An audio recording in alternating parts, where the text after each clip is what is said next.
greatest holy warrior. But he did not anticipate the storm that would be unleashed when Richard of England heard the holy city was back in Muslim hands. The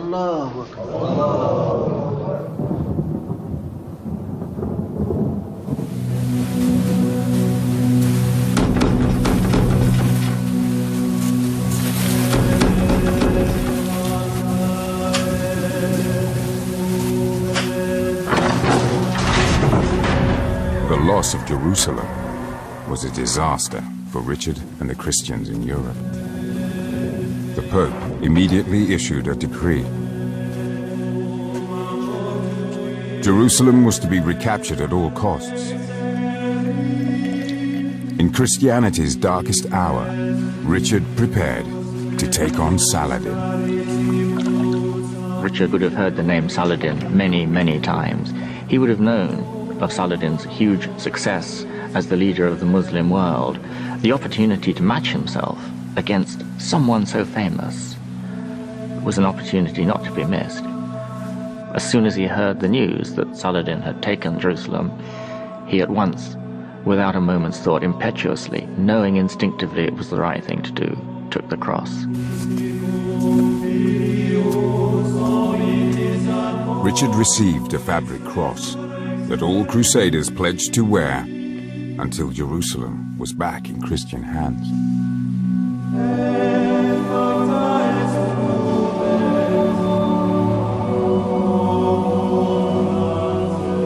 Richard would know that if he could lead a crusade that recaptured Jerusalem, he would go down in the annals of history as one of the greatest heroes of Christendom.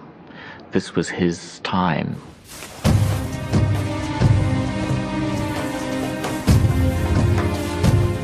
When Richard, the greatest knight in Europe, became a crusader, thousands followed his example. Men prepared to leave their families.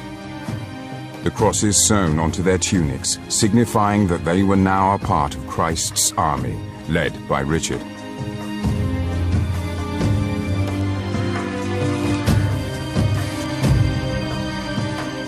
Men who had never left their villages would travel 2,000 miles to join him in the fight for Jerusalem.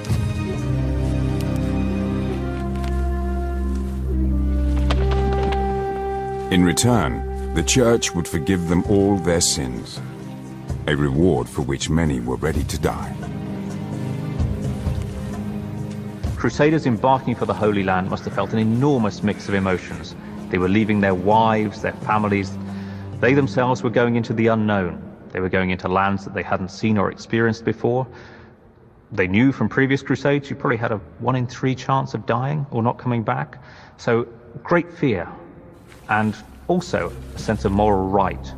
They felt crusading was a good purpose.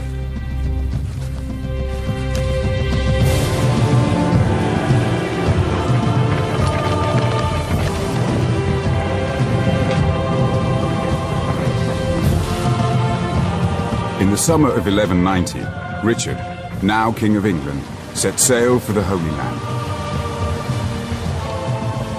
Richard had spent a fortune on provisions. It was said he would have been prepared to sell London to aid Jerusalem.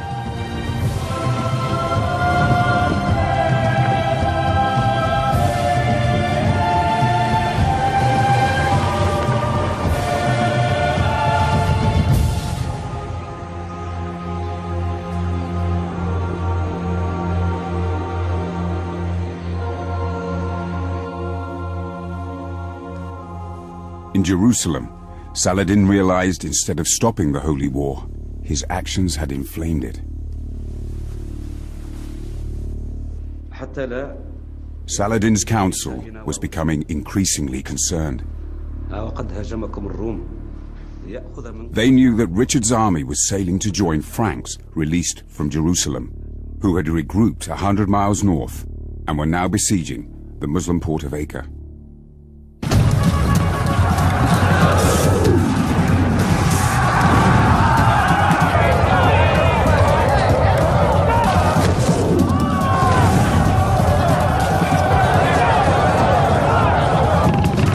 Acre was the key port in the eastern Mediterranean.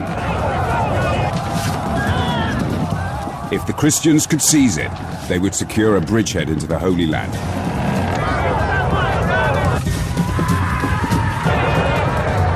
But if Saladin could break the siege, he could force the invaders back into the sea.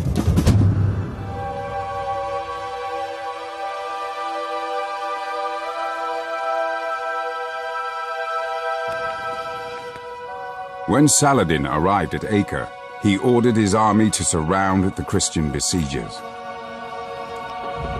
But the Crusaders were too deeply entrenched for him to win another dramatic victory.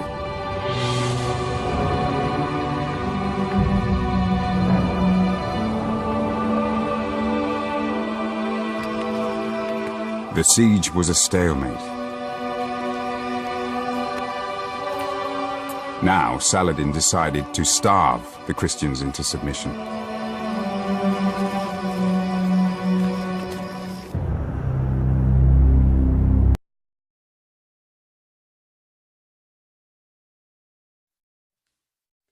Whenever you're dealing with an apologist for Islam, or even a Muslim, and you bring up jihad, almost immediately they kick back to you, well, what about those terrible crusades?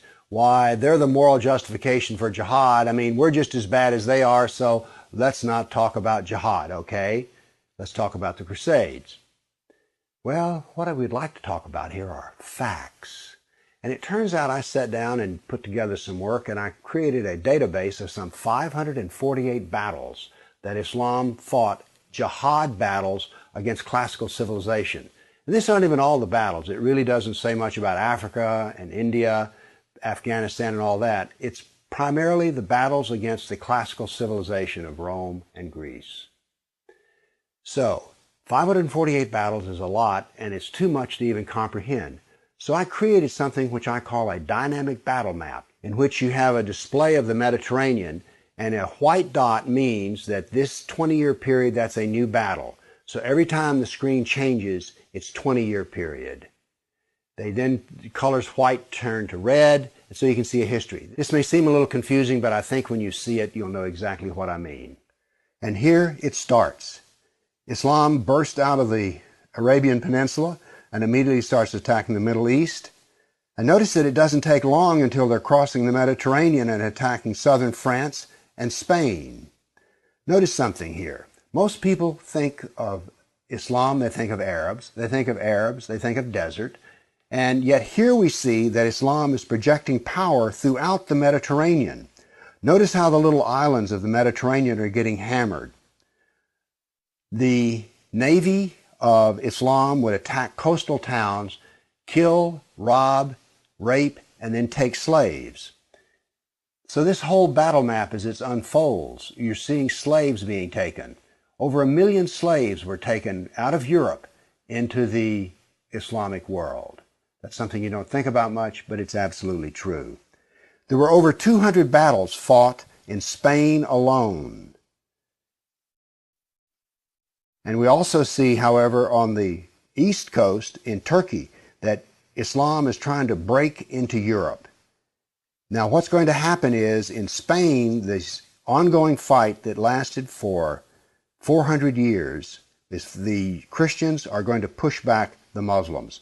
But now then, what has happened over in the east is that Constantinople has fallen, and now then Eastern Europe is getting hammered. The jihad now comes to Eastern Europe. It's pushed out now of Spain. Northern Africa is now completely Islamic. The Middle East is completely Islamic. This is all jihad, relentless jihad. And why is it so relentless? Well, Muhammad was relentless in his jihad. And these people are good students of Islam, and so it's against the kafir, on and on. It was traditional that when the Sultan came to power, the brand new Sultan, he would immediately try to launch new wars, because he was going to be noted in his Islamic history as to how well he fought against the kafir. So that's what the jihad looked like over that time period, 548 battles. But remember, when you bring up jihad, people want to bring up the Crusades. So I also prepared a dynamic battle map of all the offensive raids of the Crusaders. Let's watch it and make a comparison.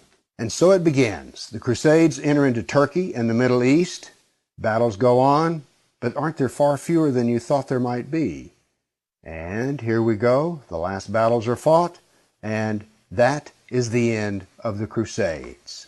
So now then we can talk about some facts. Yes, there were Crusades, but notice they ended centuries ago, and jihad is being practiced today. Jihad has been with us for 1,400 years. There is no comparison between jihad and the Crusades, certainly not a moral comparison. And when you're looking at the Crusades, remember, in one sense, all of the Crusades were defensive wars. Why? Well, as we saw on the first jihad map, it was Islam that came out of Arabia and conquered the Middle East, a Christian Middle East.